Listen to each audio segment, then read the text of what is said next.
रहे हैं जनता की आवाज 24 घंटे। नमस्कार, मैं मीना। जनता की आवाज न्यूज 24 आवर्स में आप सभी का स्वागत है।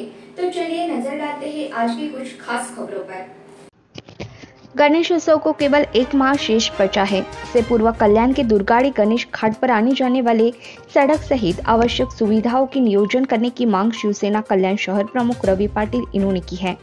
रवि पाटिल इनो ने आज केडीएमसी अभियंता, स्मार्ट सिटी विभाग, शहर पुलिस सहित वाहतूक पुलिस अधिकारियों समेत गणेश घाट परिसर का जांच दौरा किया।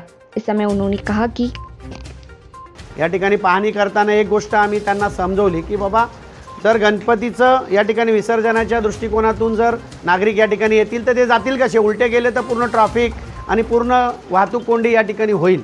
मग अशा परिस्थितीमध्ये पूर्णपणे आपलं नियोजन असणं आवश्यक आहे। एक महिन्यापूर्वी आपल्याला नियोजन करण्याची आवश्यकता आहे। पाऊस खूप मोठ्या प्रमाणात सुरू आहे, परंतु त्यांनी आम्हाला शब्द दिला आहे की कुठल्याही परिस्थितीत आपण या ठिकाणी रस्ता येणारा आणि जाणारा आज खूप चांगल्या पद्धतीने करून नागरिकांना सुटसुटीत असं गणेश विसर्जनाला कुठली अडचण निर्माण होणार नाही याची आपण काळजी घेऊ। आणि आज त्यांनी तो शब्द दिला आणि मला पूर्ण खात्री आहे की 7 तारखेला गणेश बाप्पाचं आपलं आगमन होणार आहे। त्यानंतर 1.5 दिवस, 5 दिवस, 7 दिवस गौरी गणपती आणि त्यानंतर 10 दिवस असं पूर्ण विसर्जनाचा काळ असतो। त्या विसर्जना काळामध्ये कुठेही अडचण निर्माण होणार नाही।